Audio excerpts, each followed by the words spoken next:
Audio Jungle. Audio Jungle. Mahalakshmi व्रत शादीशुदा औरतों द्वारा अपने घर परिवार को धन धान्य संपत्ति से परिपूर्ण करने के लिए किया जाता है। इस व्रत को पूर्ण करने के लिए शाम के समय में दो कथाएं सुनी जाती हैं।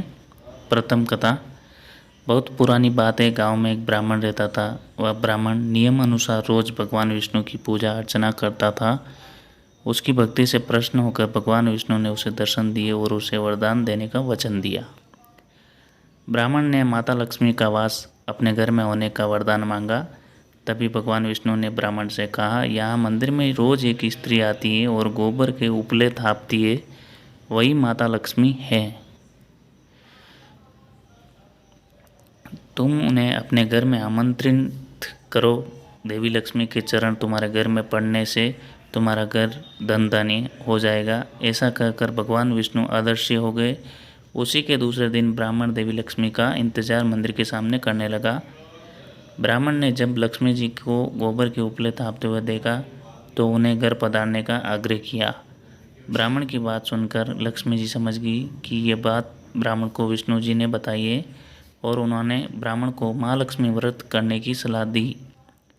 लक्ष्मी जी ने ब्राह्मण से कहा कि तुम 16 दिनों तक महालक्ष्मी व्रत करो और व्रत के आखिरी दिन चंद्रमा का पूजन करके अर्घ्य देने से तुम्हारा व्रत पूर्ण होगा। ब्राह्मण ने भी देवी लक्ष्मी महालक्ष्मी के बताए अनुसार महालक्ष्मी व्रत किया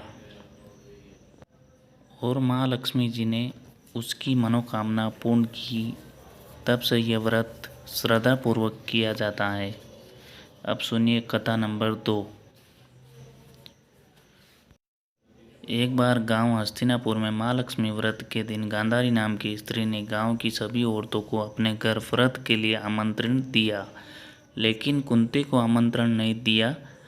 गांधारी के सभी पुत्रों ने पूजन के लिए अपनी माता को मिट्टी लाकर दी और उसके पुत्रों ने उसी मिट्टी से एक विशाल हाथी का निर्माण किया और उसे महल के बीचों बीच स्थापित कर दिया। नगर की सारी स्त्रियां जब पूजन के लिए जाने लगी तो कुंती उदास हो गई। जब कुंती के पुत्रों ने उसकी उदासी का कारण पूछा तो उसने सारी बात अपने पुत्रों को बताई। कुंती की बात सुनकर उसका पुत्र अर्जुन, जिसने अपनी माता को कहा, माता आप पूजन की तैयारी कीजिए, मैं आपके लिए हाथी लेकर आता हूँ।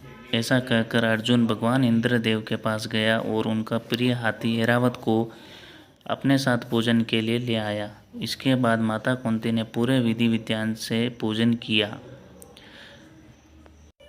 और जब नगर की स्त्रियों को पता चला कि माता कुंती के घर इंद्रदेव का हाथी ऐरावत आया है तो सभी लोग पूजन के लिए उमड़ पड़े और सभी ने सविधि पूर्वक पूजन संपन्न किया और इसके साथ माता महालक्ष्मी का व्रत पूर्ण होता है।